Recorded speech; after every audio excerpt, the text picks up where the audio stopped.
Neat ಪ್ರತಿಭಟನೆಯಲ್ಲಿ criminal ಹಿನ್ನೆಲೆಯವರು ಭಾಗಿ. ಅಪರಾಧ ಹಿನ್ನೆಲೆಯಲ್ಲಿ 400 ಜನರು ಭಾಗಿಯಾಗಿರೋದು ಪತ್ತೆ.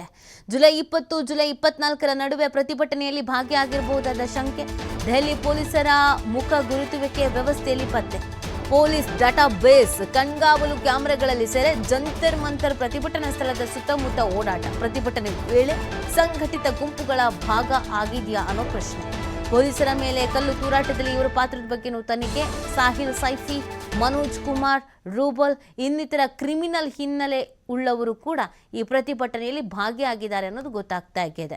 ಸೊ ಈ ಪ್ರತಿಭಟನೆ ಹಿಂಸಾ ಸ್ವರೂಪ ಹೆಂಗೆ ಪಡ್ಕೊಳ್ತು, ಯಾಕೆ ಪಡ್ಕೊಳ್ತು ಅನ್ನೋದೇ ಪ್ರಶ್ನೆ ವಿದ್ಯಾರ್ಥಿಗಳು ಮಾಡ್ತಾ ಇದ್ದಿದ್ದಲ್ವಾ ಅಂತ.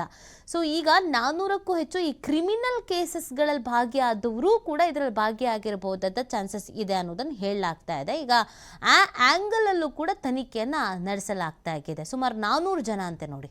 ಜುಲೈ 20, ಜುಲೈ 24ರ ನಡುವೆ ಪ್ರತಿಭಟನೆಯಲ್ಲಿ ಇವ್ರುಗಳು ಭಾಗಿಯಾಗಿರ್ಬೋದಾದಂಥ ಚಾನ್ಸಸ್. ಪೊಲೀಸ್ ಇಲಾಖೆಯಲ್ಲಿ ಒಂದಷ್ಟು ವ್ಯವಸ್ಥೆಗಳಿಗಿರುತ್ತೆ. ಕ್ರಿಮಿನಲ್ಸ್ಗಳ ಫೇಸನ್ನು ಕಂಡುಹಿಡಿಯುವಂಥದ್ದು, ಪತ್ತೆ ಹಚ್ಚುವಂಥದ್ದೆಲ್ಲ. ಸೊ ಆ ಪತ್ತೆ ಹಚ್ಚುವಂಥ ಸಂದರ್ಭದಲ್ಲಿ ಗೊತ್ತಾಗಿದೆಯಂತೆ ಜಂತರ್ ಮಂತರು ಪ್ರತಿಭಟನಾ ಸ್ಥಳದ ಸುತ್ತಮುತ್ತ ಅವರೆಲ್ಲ ಓಡಾಡಿದಾರಂತೆ. ಸೊ ಅವ್ರ ಪಾತ್ರ ಏನು, ಯಾಕೆ ಓಡಾಡಿದ್ರು, ಏನು ಎತ್ತ, ಅವರು ಕೂಡ ಈ ಪ್ರತಿಭಟನೆಯ ಭಾಗವಾಗಿದ್ರಾ, ಇದೆಲ್ಲವೂ ಕೂಡ ತನಿಖಾ ನಂತರ ಗೊತ್ತಾಗಲಿದೆ.